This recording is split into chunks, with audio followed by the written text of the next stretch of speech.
So I cracked. I went back to play Call of Duty Ghosts, and I was disappointed.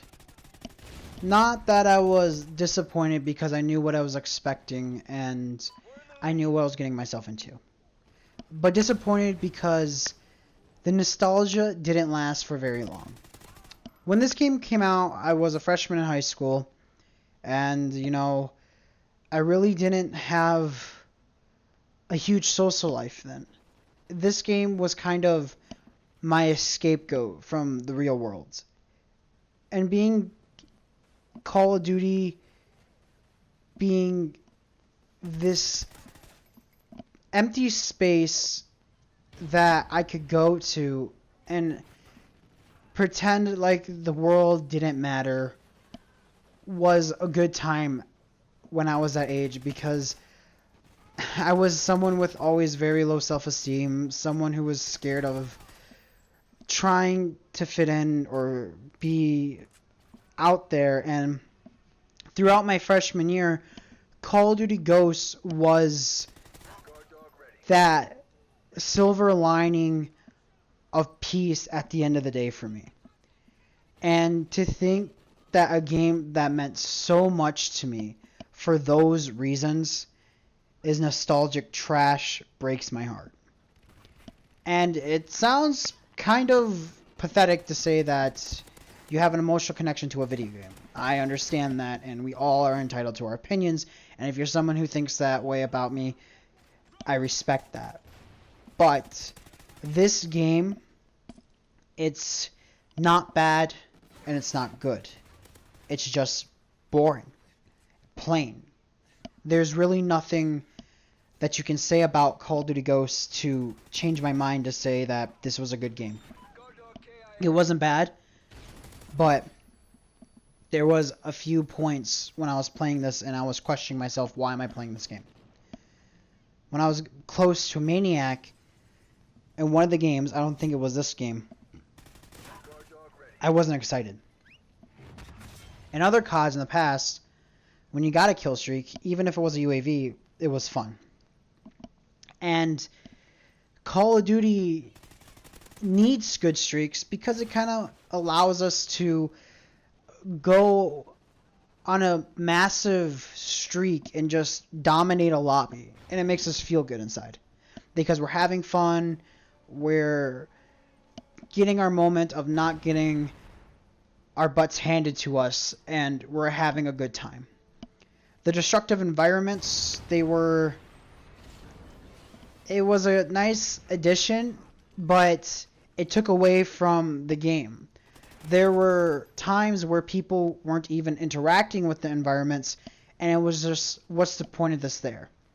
And the people that you did have interacting in those environments, those were the people who were what ruined Call of Duty Ghosts. Those were the campers. The maps in this game were so massive, and they were close to being bigger than Call of Duty World at War maps. But the maps in this game were so massive that you didn't want to rush, because it would take so long just to find somebody. You would rather sit in one spot and build up the streaks that weren't going to do anything, and that's what ended up becoming of this game. And it's sad because, like I said, I had such a big emotional connection with this game. From the endless nights of playing Extinction, from doing clan wars, to hitting Master Prestige and resetting my stats, to just coming home every day and wanting to escape that reality and play Call of Duty Ghosts. It was always on my mind. It was always there. And to see this game turn out to be nostalgic trash, like I said before, breaks my heart. And Call of Duty Ghosts tried to do a lot of things right. For the most part, the weapons were pretty well balanced in this game.